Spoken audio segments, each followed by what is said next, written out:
కథావాణికి స్వాగతం.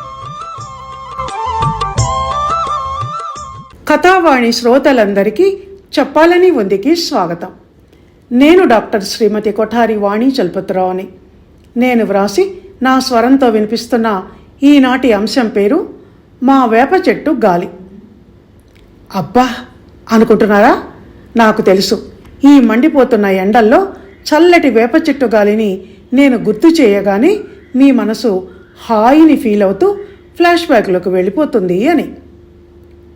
నిజం చెప్పాలంటే ఈ క్రెడిటు ఇద్దరు నా సాహితీ మిత్రులకు దక్కాలి. నేను ఆనాటి కుటుంబాలు అనే వీడియో పెట్టినప్పుడు పాత జ్ఞాపకాలు వేప చెట్టు గాలిలా హాయిగా అనిపిస్తాయి అని మిత్రులు మురళీకృష్ణ గారు వేప చెట్టు గాలిని గుర్తు చేశారు. ఇక మరో సాహితీ మిత్రులు రాజా గారు ఎండాకాలంలో చల్లగా ఏమైనా వినిపించండి అని ఒకరోజు వాట్సాప్ మెసేజ్ పెట్టారు. ఈ రెండు నా మనసు మీద పనిచేసి, అవును కదా, చల్లగా ఏదైనా వినిపిస్తే సీజనల్గా బాగుంటుంది కదా అనిపించి వెంటనే మా ఊరికి నా బాల్యంలోకి వెళ్ళిపోయాను.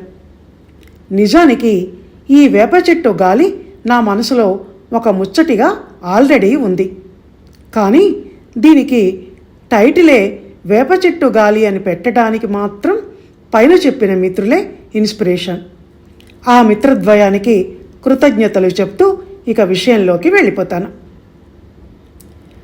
మా ఊళ్ళో మా పెంకుటింటి ప్రాంగణంలో ఒక పక్క ఎడ్ల కొట్టం, దానికి ఆనుకొని ఒక వడ్ల ధాన్యం గది, దాని పక్కన ఒక పెద్ద వేప చెట్టు ఉండేవి. మరో పక్క చింత చెట్టు ఉండేది. మరో పక్కనేమో గడ్డివామి, పెంటదిబ్బ, నీళ్లగావు, గేదెలకు కుడితి పెట్టే కుడితిగావు, పెద్ద రోలు ఉండేవి. గాలి వీచిందంటే వేప చెట్టు కొమ్మలు ఊగుతూ భలే చల్లటి గాలిని వీచేవి. తలెత్తి ఆ వేప చెట్టు కొమ్మల వంక, ఆకుల వంక, వసంత ఋతువులో అయితే తెల్లటి వేప పూత వంక చూస్తూ ఉండేదాన్ని నేను. పండిన వేపకాయలు టప్పు టప్పుమని రాలి కింద పడుతూ ఉండేవి. తెల్లవారిందంటే మా జీతగాళ్లకు ఆ వేప మండల నుంచి తెంపి ఆకు దూసి సిద్ధం చేసుకున్న వేప పుల్లలే టూత్ బ్రష్లు, అవే టూత్ పేస్ట్లు కూడా.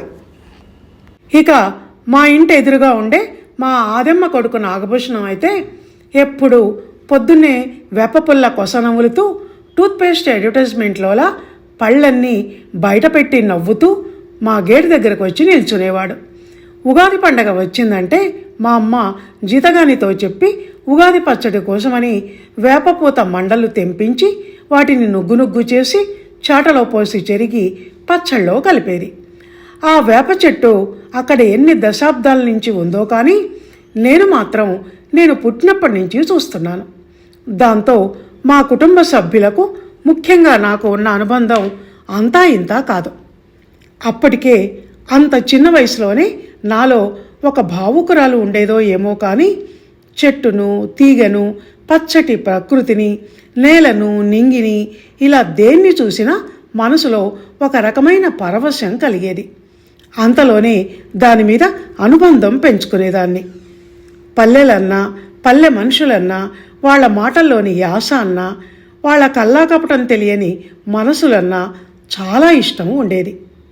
ఒకసారి మధిరలో నేను మా చెల్లెలు బస్సు కోసం వెయిట్ చేస్తూ నిల్చున్నప్పుడు రోడ్డు పక్కన నెత్తిన తట్టలు బుట్టలతో నలుగురు ఆడవాళ్లు వచ్చి వాళ్ళ పల్లె యాసలో దీర్ఘాలు తీసుకుంటూ మాట్లాడుకుంటున్నారు. నేను వాళ్ళను ఫోటో తీయబోతే మా చెల్లెలు ఏముందక్కడ ఫోటో తీయటానికి అంది. నేను బస్సులో కొత్త ప్రదేశాలకు వెళుతున్నప్పుడు కూడా ఖాళీ రోడ్లను కూడా అలాగే చూస్తూ ఉంటాను.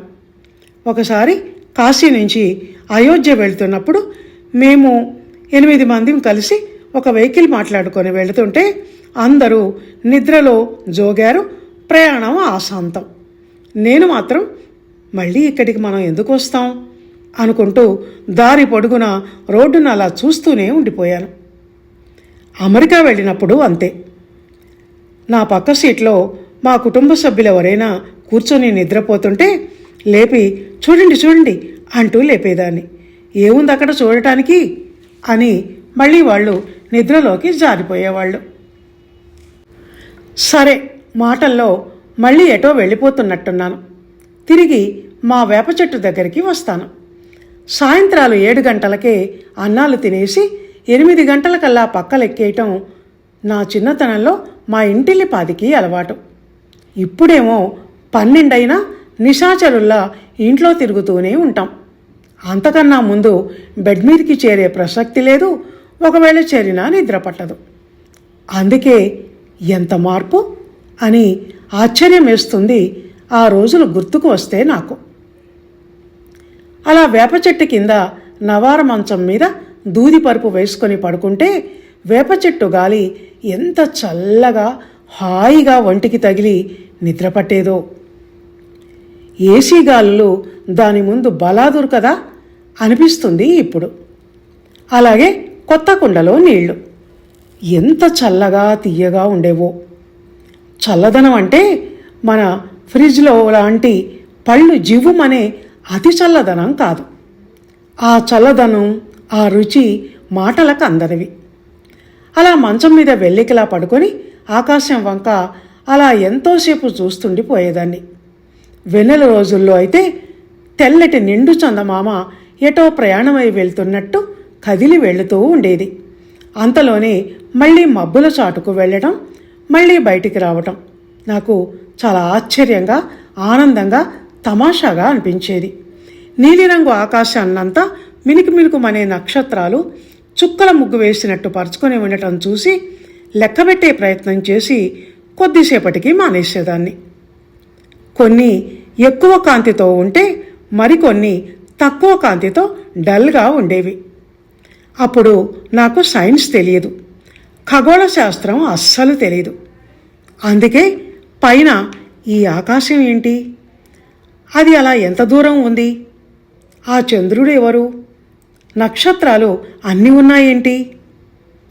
కొద్ది రోజులు చంద్రుడు ఫుల్గా కనపడితే మరికొద్ది రోజులు నెలవంకల సగం ఎందుకు కనపడతాడు అన్న ప్రశ్నలు నా చిన్నారి బుర్రలో తిరుగుతూ ఉండేవి. ఆ రోజుల్లో ఎవరినైనా అడగాలన్న ఆలోచన కూడా నాకు వచ్చేది కాదు. అడిగినా చెప్పేవాళ్ళు లేరనుకోండి. ఆ రోజుల్లో దేనికైనా మనుషులే తప్ప ఇప్పట్లా నెట్ సౌకర్యాలు ఉన్నాయా? అర్థాలు తెలియకపోతే డిక్షనరీ చూడమని చెప్పేవాళ్ళు పెద్దవాళ్ళు. మా నాన్న నాకెప్పుడు చదువు చెప్పకపోయినా పొద్దునే లేచి చదివితే చదువు బాగా వస్తుంది అని మాత్రం తరచూ అంటూ ఉండేవారు. అసలు సైన్స్ అనేది ఒకటి ఉందని కూడా తెలియని వయసు అది. అందుకని అంతా దేవుడి ఏర్పాటు అనే అనిపించేది నాకు. ఆకాశం కింద పడుకొని మరొకటి కూడా ఆలోచించేదాన్ని. అదేమిటి అంటే, చచ్చిపోయిన వాళ్ళు పైన ఆకాశంలోకి వెళ్ళిపోతారని, అక్కడ స్వర్గ నరకాలు ఉంటాయని. ఇలా అవన్నీ ఏమో కానీ మబ్బుల ఆకాశం, అందులో మెరిసే నక్షత్రాలు, చందమామ, వీటి కింద పక్కేసుకొని పడుకోవటం మాత్రం భలే బాగుండేది. ఇప్పుడు సిటీల్లో కలవారి ఇంట అవన్నీ బెడ్రూమ్ పైకప్పుకు కృత్రిమ ఏర్పాట్లు అవటం ఎంత విచారించవలసిన విషయమో కదా. అప్పటి మనది ఒరిజినల్ ప్రపంచం అయితే ఇప్పటి పిల్లలది డూప్లికేట్ ప్రపంచం. అలా వేప చెట్టు గాలి వేగంగా వీస్తుంటే దాని చల్లదనాన్ని మేము హాయిగా అనుభవిస్తున్న సమయంలో ఉండి ఉండి టప్పు టప్పున మా మీద చినుకులు పడేవి. సన్నటి 1-2 చినుకులు బాగానే ఉండేవి, కానీ ఒక్కసారి అంతలోనే అవి పెద్ద చినుకులై టప్పు టప్పుమన్న శబ్దం చేస్తూ పడుతుంటే మేము ఎవరి మంచాన్ని వాళ్ళు చంకనెత్తుకొని వసారాలోకి పరుగు తీసేవాళ్ళం. ఆ తర్వాత కొంచెం సేపటికే ఇట్టే వాన తగ్గి ఉక్కబోయటం మొదలుపెట్టేది, భూమిలో వేడి బయటకు వచ్చి. మళ్ళీ మంచాలు పక్కలు ఎత్తుకొని ఆరు బయటకు వేప చెట్టు కిందికి వచ్చేవాళ్ళం. ఇలా పడుకున్నామో లేదో మళ్ళీ అంతలోనే పెద్ద పెద్ద చినుకులు. సరే, బాగానే ఉంది అనేది మా అమ్మ. అలా తెల్లవార్లు మంచాల ఆటే సరిపోయేది ఒక్కొక్క రోజు మాకు.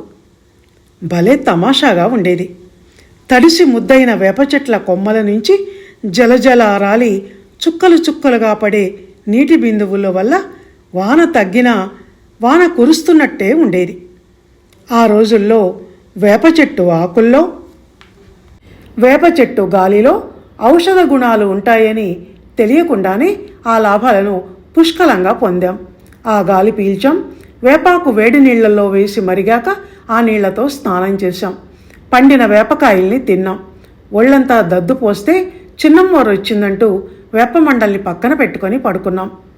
అమ్మల కొమ్మల విసనకర్రతో చల్లగాలులు విసిరింది వేప కొమ్మల చెట్టు అమ్మ.